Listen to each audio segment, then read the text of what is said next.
Good morning, guys. Good afternoon. Good whatever time of day it is that you are watching this video. Happy Monday. Today we are going to start reading Act 3, Scene 1. I'm excited about this scene. It is the climax of the play, so it's going to be really interesting, Scene 1 and 2 of Act 3. All right, so we're going to pay attention to the literal understanding of what is happening in this scene on today. So the materials that you are going to need would be the Monday, May 4, 2020 Google Forms. If you are here, you're in the right spot. Also, you can access the Reading Packet 5 if you want to see the text as you follow along with the video on today. Okay, so yes, we are going to watch the play A Midsummer Night's Dream, Act 3, Scene 1 today. And as you watch the video, be sure to follow along in the text or take notes on a separate sheet of paper so that you can type your annotations into the Google Forms. It's really important that you understand what's happening in this scene, so I highly recommend making sure that you have a pencil to jot your annotations, to keep your notes throughout this virtual learning class. So go ahead and get ready, pause the video if you need to, get everything you need to annotate the text as you watch the video. And play the video when you're ready to watch the play. Black of hue, with orange tawny bill, the throstle with his note so true, the wren with little quill, the finch, the sparrow, and the lark, the plain song cuckoo gray, whose note so many a man doth mark and dares not answer nay. The weasel fox so black of hue with orange tawny bill, the throstle with his note so true, the wren with little quill, the finch, the sparrow, and the lark, the plain song cuckoo gray, whose note so many a man doth mark and dares not answer nay. The weasel fox so black of hue with orange tawny bill, the throstle with his note so true, the wren with little quill, the finch, the sparrow, and the lark, the plain song cuckoo gray.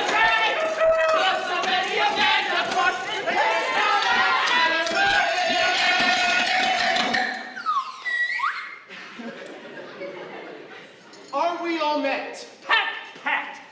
And here is a marvelous convenient place for our rehearsal. This green plot shall be our stage. This hawthorn brake, our tiring house. And we will do it in action, as we will do it before the Duke.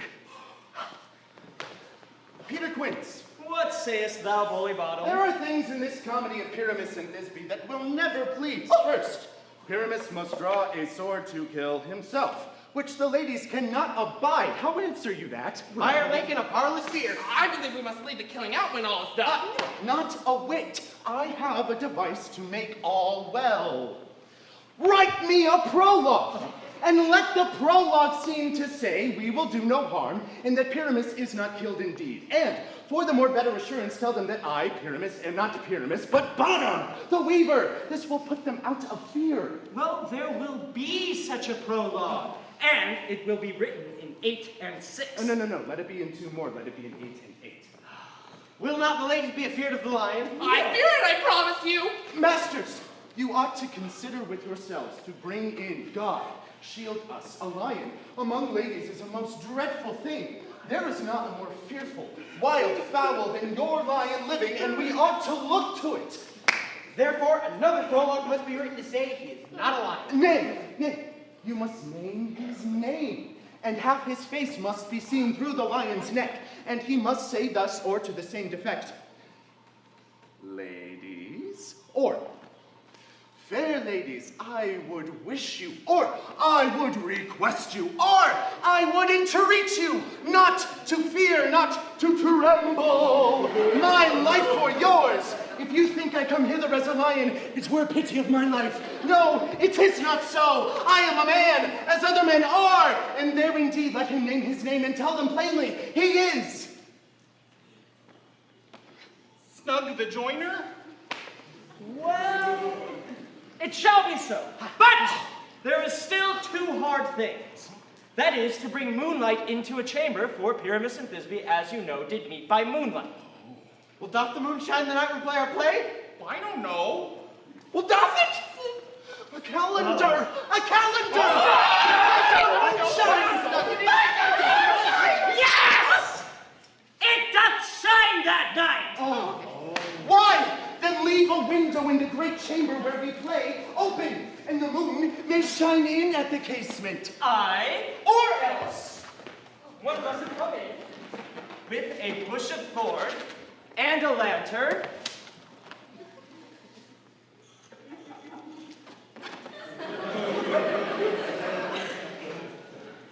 And say that he is to disfigure or to present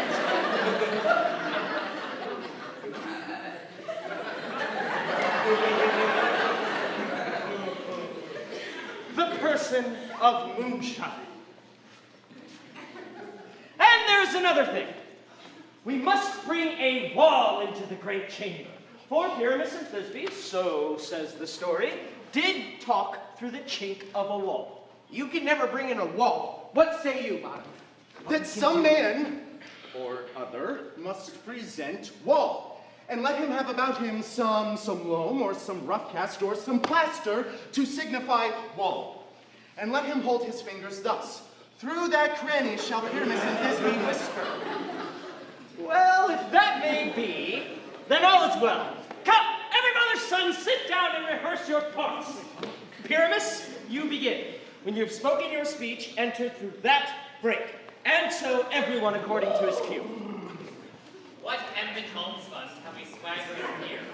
All right. And so near the cradle of the fair queen. Tis the flowers of odious savor sweet, tis the... What? Play toward? I'll be an auditor. An actor too, perhaps, if I see cause. Speak, Pyramus. Thisbe, stand forth. Thisbe, the flowers of odious savor... Odorous! Odorous! Savor sweet, so hath thy breath, my dearest Thisbe dear. But hark, a voice, stay thou but here a while, and by I will to thee appear. A stranger Pyramus than e'er played here.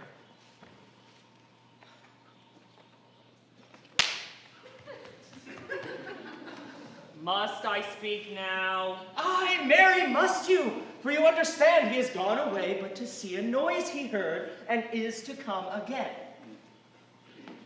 Most radiant Pyramus, most lily white of hue, of color like the red roses of Triumph Briar, most briskly juvenile and most lovely Jew.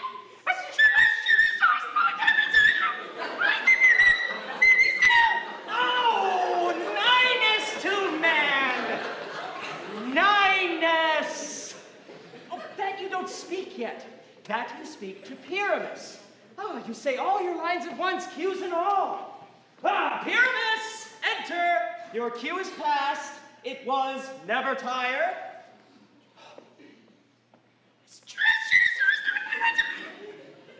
If I were fair Thisbe, I were only thou. Oh, monstrous! Oh, strange! We are haunted! Pray, masters, fly, masters, help!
I see their knavery.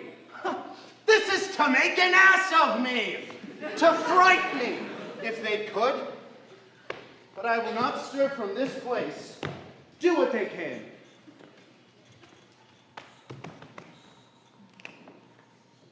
I will sing. I will walk up and down here, and I will sing, that they shall hear I am not afraid.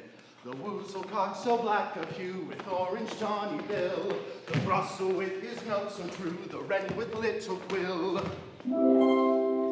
What angel wakes me from my flowery bed? The finch, the sparrow, and the lark, the plain song cuckoo gray, whose note full many a man doth mark, and dares not answer nay. For, indeed, who would set his wit to so foolish a bird? Who would give the bird the lie, though he cry cuckoo, never so? I pray thee, gentle mortal, sing again. Mine ear is much enamored of thy note. So is mine eye enthralled to thy shape, and thy fair virtue's force perforce doth move me on the first view to say, to swear, I love thee. Methinks, mistress, you should have little reason enough to do that. And yet, to say the truth, reason and love keep little company together nowadays. Well, the more the pity that some honest neighbor will not make them friends.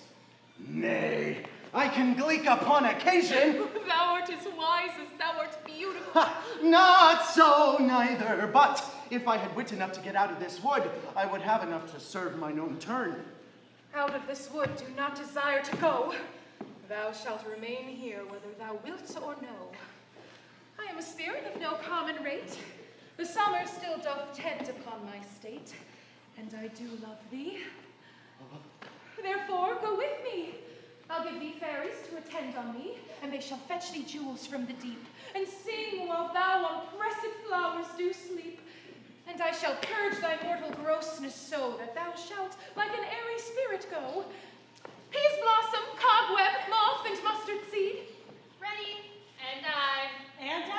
Oh. And I. Where shall we go? Where shall we go? Be kind and courteous to this gentleman. Hop in his walks and gambol in his eyes. Feed him with apricots and dewberries, with purple grapes, green figs, and mulberries. The honey bags steal from the humble bees, and for night tapers crop their waxen thighs and light them at the fiery glowworm's eyes. To have my love to bed and to arise. Nod to him, elves, and do him courtesies. Hail, mortal. Hail. Hail. Hail! Hail! I cry your worship's mercy heartily. I beseech your worship's name. Cobweb.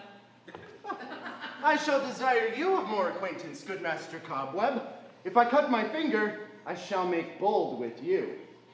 Your name, honest gentleman. Peace blossom. I pray you, commend me to Master Peascod, your father, and Mistress Squash, your mother. Good Master Peas Blossom, I shall desire you of more acquaintance too. Your name, I beseech you, sir. Mustard seed! Ha! Good Master Mustard Seed! I know your patience well. That same giant-like ox beef hath devoured many a gentleman of your house, I promise you. Your kindred hath made my eyes water ere now. I shall desire you of more acquaintance too. Okay! And who am I? Come, wait upon him. Lead him to my bower. The moon, methinks, looks on with a watery eye, and when she weeps, weeps every little flower, lamenting some enforced chastity. Oh.